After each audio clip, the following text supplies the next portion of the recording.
Okay, so we're going to be diving into your menstrual phase. So day one of your cycle is the day that your period begins. And so your menstrual phase is the time of the month in which you're actually having your period. So many of us think that it's an inconvenience, we get annoyed by it, and it's usually come up with some negative symptoms, but also a negative association with society, because I definitely have been there. I thought it was annoying to deal with. I never wanted to deal with it. But once I learned what the menstrual phase really meant for women, it really changed my way of thinking and really opened me to see this time as one of reflection and just really asking yourself, am I going in the direction that I want in my life? And so that's really the thought process that's going to come up during your period. So what happens to our brain chemistry during this week of the month, is our right and left brain hemispheres are the most aligned, which means that you are going to be able to see more clearly.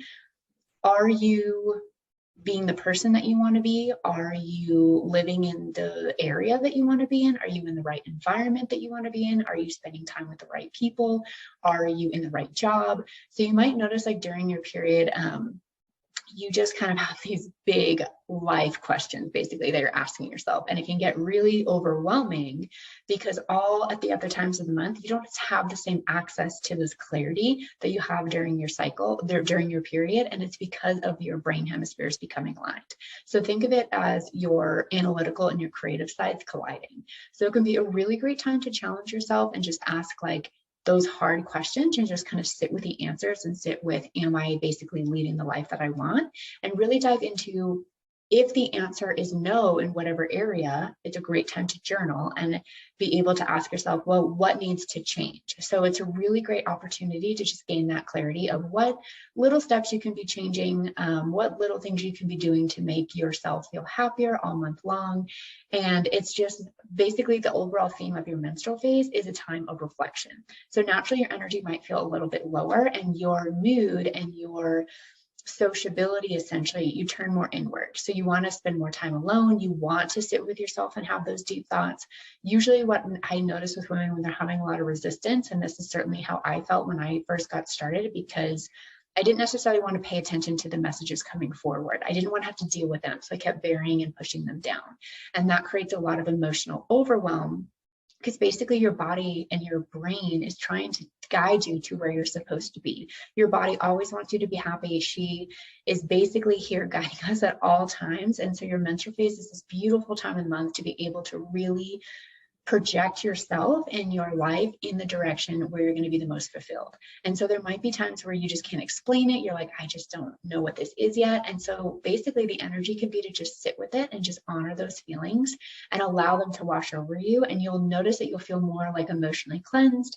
Your mood will be lifted. Your stress will be lower because you're actually giving yourself space to deal with some emotions and things that come forward.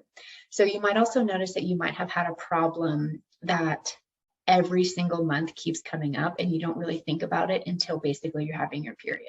So that's basically a sign that you have not dealt with a situation or a person in your life that needs to be dealt with. And that's your body's way of saying, hey, you need to kind of clean up your side of the street and really deal with this. So it's a beautiful time to be able to recognize what we want in our lives and start reflecting on what it could be like to have what we want, basically. And so sometimes it can be a slight change. Like maybe it's something simple where you're like, hey, you know what? I've been feeling kind of cooped up this month. I really want to get out. Instead of doing my workouts at home, I want to go and do them and be around people.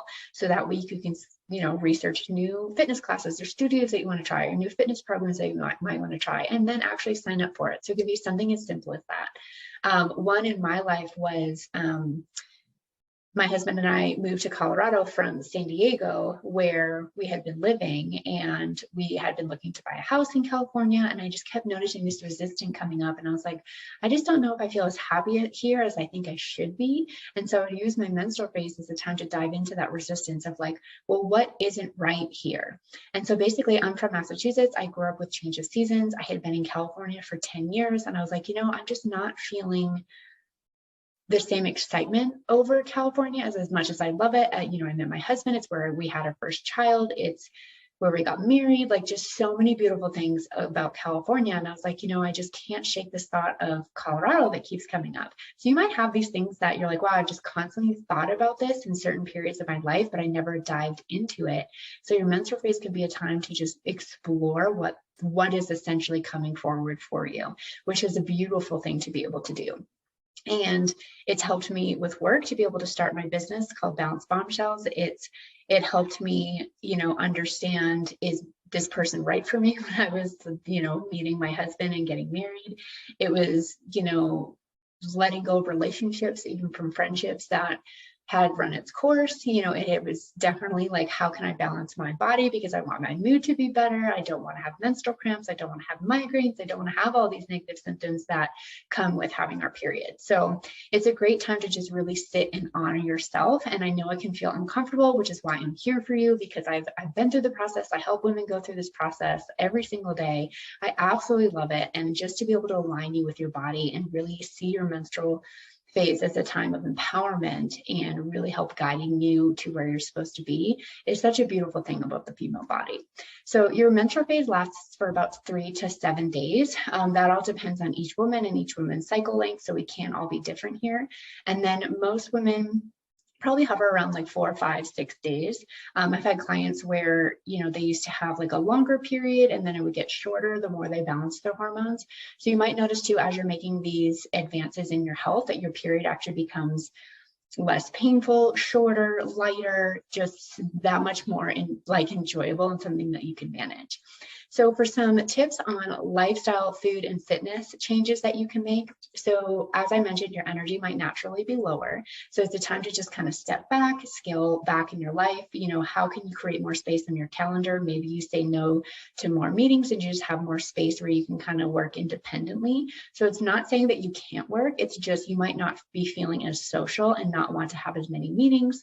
You can also start planning out as you're getting more into cycle syncing of if you have a presentation at work, you'd look at your calendar and say, okay, I'm about to have my period in 2 weeks. Maybe I do the presentation after that if I'm able. So it's even going to help you kind of schedule things out based on how you're feeling. I actually will never shoot videos during my menstrual phase because I just don't feel like I just want to not talk as much, just kind of do my own thing. So being on camera actually is really hard. The same would be being in a lot of meetings. So just kind of honoring that part of yourself and giving yourself permission to scale back is really also going to help your stress hormones lower. So the more that you cannot over push your body, the more that your cortisol, which is one of your stress hormones, is going to lower. Your adrenal glands will be more soothed, you'll be more relaxed. Your body will just kind of be in the state of like equilibrium and like Zen state, which is what we want her to be at. So by scaling back, that also means you kind of check your workouts. So maybe scale back on the intensity. Like maybe you can still go out for a run, but you don't do sprints or you don't do a HIIT workout, you do yoga instead. So really honoring your energy here is going to help you so much, because if you can honor your body and not over push yourself in this phase, you're going to help balance your body throughout the month ahead. So what I notice women doing is trying to keep up with their workouts and the intensity in their lives during their period when their energy is naturally wanting to be lower. And they basically overstress out their mind and body, which then bleeds into the entire month ahead. So with cycle syncing, each phase compounds on top of each other. So if you want to balance your cycle as a whole, you really have to focus on each week. So during your menstrual week, you really need to honor your body and give yourself what you need so that in the weeks ahead, you can reap those benefits. So I noticed I used to have really low energy during my period. And the more I got into cycle syncing, the more I got into honoring when my energy was low and not over pushing myself. I noticed that each month I'd get my period, my energy would feel higher. So now I can, for the most part, keep up with my everyday life. And I maybe take an afternoon to kind of just like relax, do me, but I definitely don't have to pivot as much during my menstrual phase anymore because I do such a good job now on cycle syncing and balancing my body in each phase. So you'll probably notice the same benefit as you start balancing your body and really honoring your energy and what's coming, what it's telling you basically. Cycle syncing is a really great way to understand what your body's trying to communicate with you and understand and listen to it instead of like most of us might ignore it, or we'll just push through and just think like, oh no, I just have to do this, and we'll just go and drink more caffeine to try and get through. Or like, hey, at night I'm just like overly stressed out and I'll just turn to alcohol. So really it helps us question our habits too, and help us choose healthier alternatives to be able to support our body better. So with fitness, it doesn't mean that you can't do your regular workouts. Just check the intensity and check what feels good in your body during that time. So you might notice in the beginning of your period, you want to scale back, but as your period is ending, you might have more energy to do your regular workouts. So really just, it's all about how you're feeling. And then I have noticed for myself and for women who have had like very stressful months, you might notice you feel more tired during your period. So definitely just even honoring what you have going on a monthly basis, or even like a couple months basis. You know, you could be in a very busy time in your life, and really just honoring like, hey, I'm probably going to have to scale back even more here and give myself that rest. And what's beautiful about this is it gives you permission to be able to not be all the time, because we're actually not meant to. This is what cycle syncing is all about. It's meant to help guide you in honoring your emotions and your feelings and how your body is on this natural rhythm. And you're going to notice that each month, a lot of these phases and the emotions that come forward in your energy are very predictable. So it's going to help you kind of just guide your life even better. So for some food that you can help balance your body during your menstrual phase is associated with the season of winter. So each of the phases also has a season attached to it. So with winter, think of anything that you would eat during the winter. You'd want something warm and cozy. You'd want something very grounding and nourishing. So what the warm foods do is it helps your blood circulate more, so that more blood can get to your uterus.